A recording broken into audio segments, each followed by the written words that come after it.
Alright guys, Greg here from Team Dice Jar, and I'm here with Nick Spence, Daniel Reel, Stephen Steele, Kenny Forrester, and we've got the Methodical Matt Rogers here. We're going to go through his champion deck that he played yesterday at our Dice Jar Games Road to Nationals, and here we go. All right, so this is the Warrior deck that I played at the Road to Nationals yesterday. One of my favorite decks to play. I've loved Warrior literally since Flesh and Blood came out. So yeah, I have a lot of fun playing her. And basically these guys just asked, Dice Jar asked if I could take everybody through some of my deck building decisions, why I play certain things, how I play certain things, and maybe ask me a few questions. So I've laid it out for you. It's a little bit of a mess here, but basically what this is this is my 40 card main deck. So these 40 cards I play in every single matchup. I always want 15 blues, which is why I'm no longer playing Heart. Because that's a card that I want to side out, and then I have to play an extra blue, so it is effectively an extra sideboard card. And I've eventually decided that Heart wasn't worth a sideboard slot. So I always play 15 blues, always play these reactions, these yellows, and then my Pilgrimage and Warrior's Valor and Steel cards that force them to block a lot. So I always play these 40 cards, and then these are my 35 sideboard cards. So generally I'm playing around about between 60 and 65 cards for most matchups. There's some matchups where I go even higher than 70, but yeah, I'm always playing these 40, and then I put these cards in where I need it. Always playing these four equipments, Hero and Dawnblade. Obviously Dawnblade's pretty important here, and then I've just got the Noah and Robe to swap in for Tunic against Viserai. So against Kano, I don't really have any Noah. I'm not really blocking their damage. I'm just going balls to the wall aggro, and I'm racing them. So that's basically what I decided was my best bet against Kano. So but for Runeblade, just got to have the Robe there. Tunic's not very important in that matchup, whereas blocking the extra block power on all three of these equipments are super important for the big Arc Knight guy that comes in. We need to be able to block him so they don't make lots of rune chants. So I like to be able to block the first one with braces, block the second one, or first one with Skullcap if I can get away with it. Second one with braces, third one with bolters and braces. So all three of these super important to be able to block that card, because that's how they can run away with the matchup, by just making lots of rune chant tokens. So, and then I got my reaction package here mainly for the mirror. So I play a lot less Steel Blade shunts than most people do, just because my strategy is a little bit different. I've got a lot of these attack actions and stuff as well, and I don't want to be clogged up with lots and lots of defense cards. I just kind of want one for the arsenal most turns, and then attacking them enough that's forcing them to block with at least sort of 2-3 cards a turn or more. Then I got a little bit of life gain for the to sort of kind of juggle against the decks that are attacking me a bit, and for if I want to go on a more controlling route here, I've got the Remembrance if I need to just keep going. Remembrance is generally shuffling back the cards like Iron Song Determination and Warrior's Valor, Red Warrior's Valor, sometimes Supremacy against if I think I can get it off, and then other times if I'm behind, it'll just shuffle back some Lives and Scars, or other times if I need to kind of go wide because they've still got a lot of defense reactions in their deck, I'll shuffle in Lightning Strikes, or Flocks to set up a big Flock and Lightning Strike turn to finish.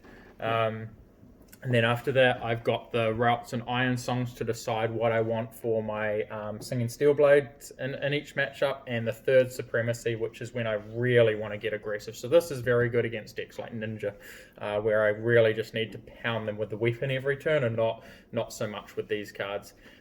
So that's pretty much the base strategy of how I play the deck, or how I sideboard the deck.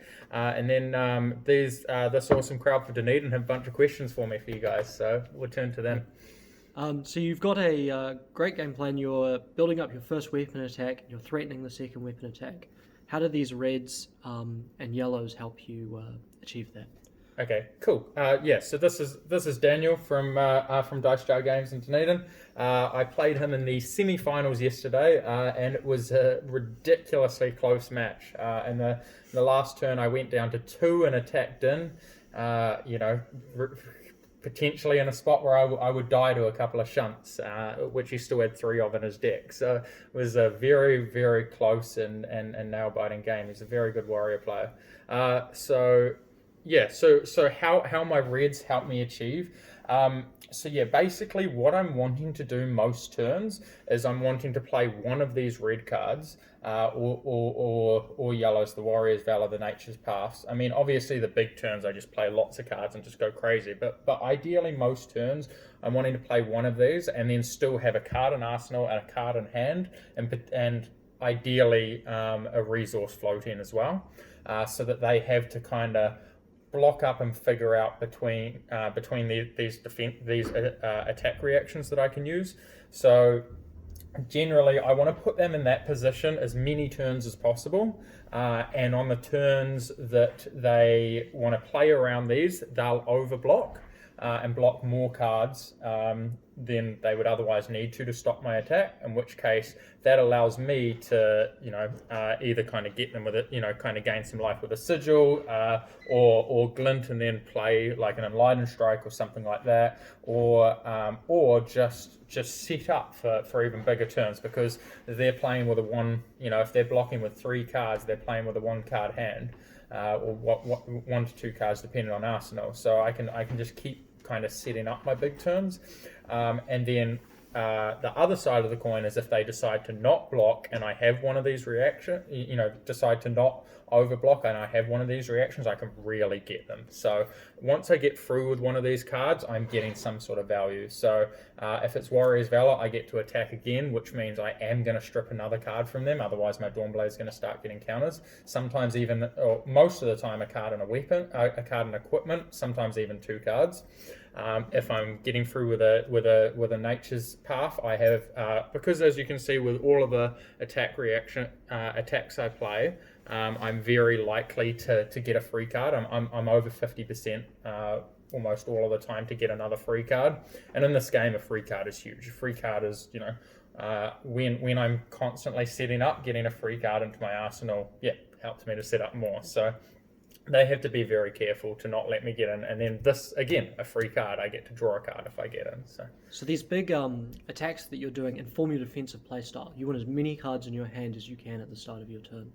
Yeah, so basically the way I like to play the game is I like to put enough pressure on them that they need to block and go down to 1 or 2 cards in their hand, and then they're not attacking me for much, which will mean that I can just take the little bits of damage they're attacking me for and then come back at them with all 5 cards, to make a massive attack. Yeah, I see you're playing the Springboard Shunts, which is like a very aggressive defense reaction. Somersault, yes. Yeah. Very aggressive defense reaction because it can help your big attacks get that pitch value down. Yeah, so what I really like about Springboard Somersault is a lot of the time I can go in with a Valor, right? I can go in with a Valor, and it's like if they don't block enough and I'm able to get through, then I can pitch Somersault to use it for braces and attack again, so it's an extra 4. And if they do overblock it, I can just arsenal my Somersault. So that's why I like Somersault quite a lot better than Fake Facine, because at 2 resources, it allows me to attack for 4 if I did get in, or block for 4 if I didn't. Definitely. The +1 attack on that braces really makes that damage much harder to block.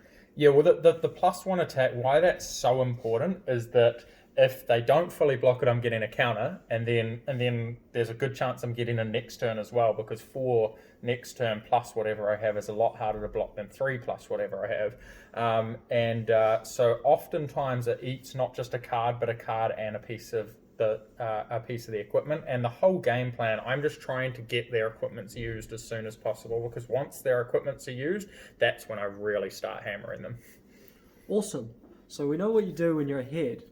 What do you do when you're behind? These life for a life and scar for a scar. So so I have the sort of strategy. I try to manage life totals quite a lot, and I try to play from behind for a lot of the early games, so that these aren't getting having to be pitched. If I'm ahead, I'll just pitch them. Sometimes I'll even block with them, but a lot of the time I'll pitch them and use them for the late game because it's very likely that the game will turn at some point and they'll become very good again. But yeah, when I'm behind, I try to just get as much value every turn as I can. So I like to start off the turn with a scar or a life, make them decide whether to block those. If they block them, then potentially they've already used some cards. I can get them with a weapon with go again and then get in again and then, turn that momentum from being behind to ahead. And if they don't block them, they're taking a lot of damage, which will hopefully help me to catch up on life. So generally the plan is to go super wide when I'm behind and super tall when I'm ahead. And what I mean by that is by super wide, I mean try to play as many different things that they have to block as possible. And if I'm ahead, what I want to do is I want to just stack up the weapon and make it as big as possible, especially on turns where they don't have an arsenal. If I'm ahead enough that they are not able to have an arsenal, I just want to make the biggest weapon possible and try to get it in, give it go again, and just keep smacking them. It's a great look at your main deck and strategy. But what are your tactics, your sideboard? How are you using your sideboard to make your games more favourable? So I have kind of a different strategy for each matchup. That's sort of where these come into play. Where in the mirror, so against other warrior players and also against ranger, I have to be a lot more controlling. That's when I use these to turn from this very aggressive sharpened steel. Obviously I still play these cards, but very aggressive sort of attack. Go wide, play all these other things into this very mid-rangey controlling. Each turn I'm going to attack you enough to make you block with a couple of cards, but I'm also going to be trying to block your attacks and kind of pitch and kind of niggle and damage here and there. Play the value game.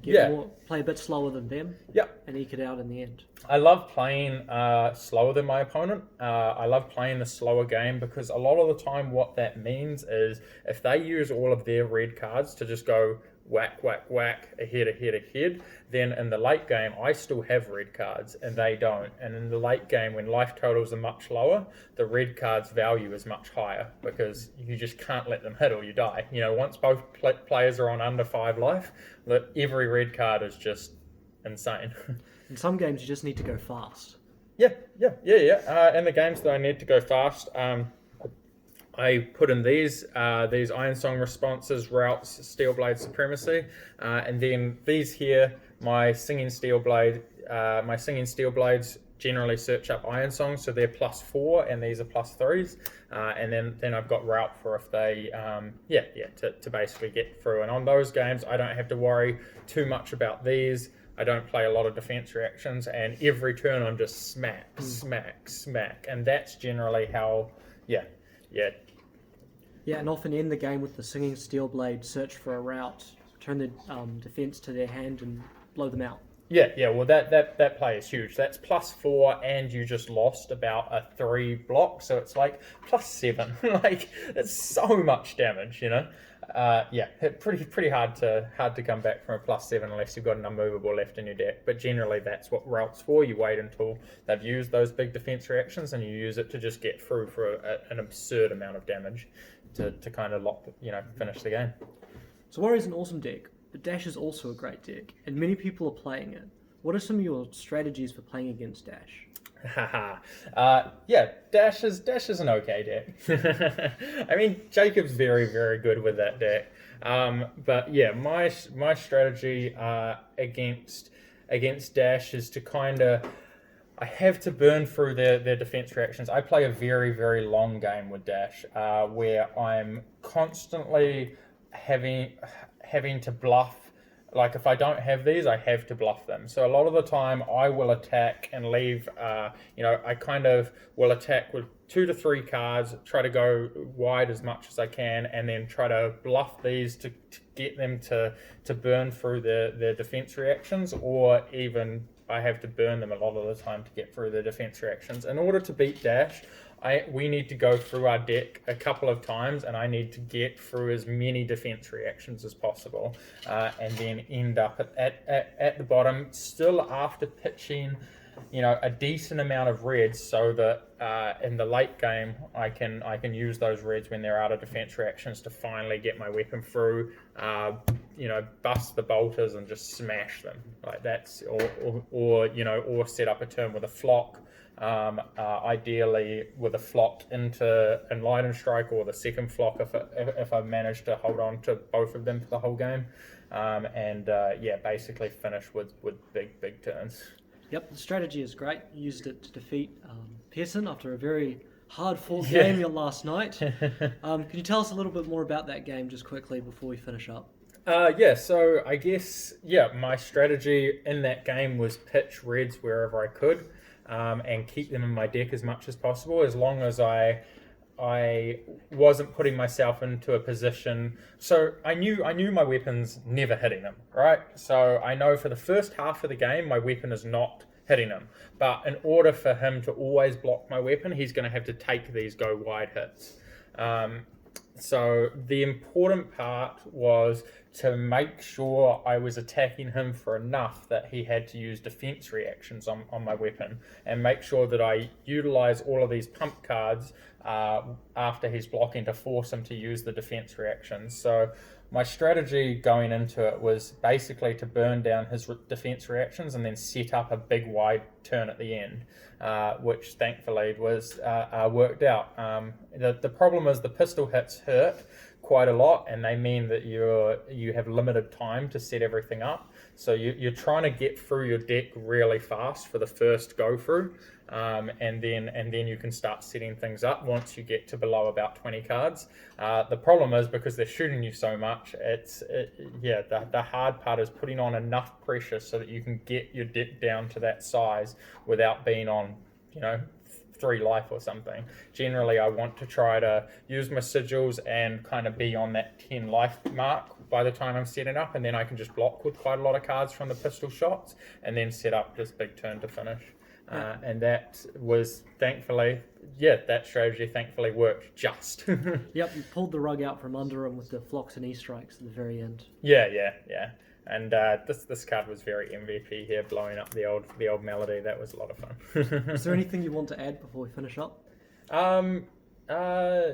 No, just Warrior's a very, very fun deck to play. I would say if you're interested in playing Warrior, pick it up and do the work with it. Put in the time, because at the start, a lot of the play styles with it are not overly intuitive, and you continuously learn more and more things over time. So, like even yesterday, I learned a lot about this deck, and I've played so many games with Warrior, but literally just over time, more and more you learn more and more about the different things. So if you pick up Warrior and you lose your first few tournaments with it, don't give up on the deck. You will definitely get better with it over time, and you'll be able to overcome things. So the dash matchup is traditionally supposed to be really, really, really hard, impossible to win. They play about 20 defense reactions. Warrior's worst thing is playing against defense reactions. But over time, once you learn how to pressure those defense reactions, you can get through them. As long as you play ways to go sideways as well, you are able to eventually get through them. I would say Warrior's an awesome deck. If you want to pick up Warrior for locals, for road to nationals, for testing for nationals, go for it. I think you have a lot of fun doing it. It's certainly the most fun deck I've found to play in Flesh and Blood. Awesome job. So one other thing that I forgot to mention, I think, that Nick Spence has just brought up over here, is why not play Command and Conquer? A lot of the Warrior decks that are doing well, a lot of the Taiwan lists, some of the Wellington players, a lot of the other people that are playing Warrior that are putting up results are playing Command and Conquer. That's not a strategy. So they're playing lots and lots of driving blades and trying to get go again and playing Command and Conquer. The problem with that plan is it relies on you having so much. So the reason I don't play it is because driving blade plus weapon attack plus Command and Conquer is takes 5 resources, right, and 2 cards. So you need to have a blue and a yellow at least along with that, and it puts you into a position where you have to not block them. So you have to have your full hand. It can be pretty big. It can be a big blowout, but it means that what they're attacking you with, you have to not block to get it off, which is not how I like to play this deck. I like to block a lot of turns, especially against the more aggressive decks, and then I like to play with about 2 or 3 cards a lot of the time, and then constantly put my opponent on having to call my bluffs or figure out if the other 1 or 2 cards between my hand and arsenal are an attack reaction or not. If you go with the command and conquer route, you're just putting everything on the table and saying, if you've got the right cards to block me, I just took a bunch of damage to get this off, you're going to be able to block it and be okay, and then we carry on a game where now I'm at 6 or 8 or 10 less life because I took all this damage to get this off, and you happen to have the perfect things to stop it. So the strategy and the game plan that I like to play is more if you have it and you play it right, you'll be able to stop me. But if you don't have it, I'm probably going to get through anyway, and if you do have it and play it wrong, I'm probably going to get through anyway. So I kind of give myself as many ways to succeed, and sort of the way that I'm developing my game plan. Whereas I feel Command and Conquer is just, here it is. If you have it, good. If you don't have it, you're in trouble. But with the Command and Conquer Driving Blade builds, you give away a lot of information Yes. when you play that Driving Blade, and you lose a lot of the adaptability that this deck has. Yeah, so I feel like the biggest way this deck gains advantage is that every time they overblock you, you effectively gain a card. Even if that means that you're not drawing up to 4 cards and stuff, but even between Arsenal and stuff, this game is so much about card advantage and every card being worth X amount of life. So every time they make a bad block against you, I feel like I am slowly getting closer to winning the game. And every time they don't block well enough, I'm also getting closer, because then I get in again, I get go again, or I get a free card off Pilgrimage. Either way, I'm getting cards. I'm getting free extra cards. So this deck's very much about card advantage and using each card to get further and further towards winning the game. So. All right. Thank you, Matt, for coming in and showing us your warrior deck, tactics, and your strategies. It's been awesome to have you. No, thank you. Thanks a lot. I hope that some people got something out of this. So. Cool. Cheers, mate. Cheers. Thanks, Greg. Thanks, guys.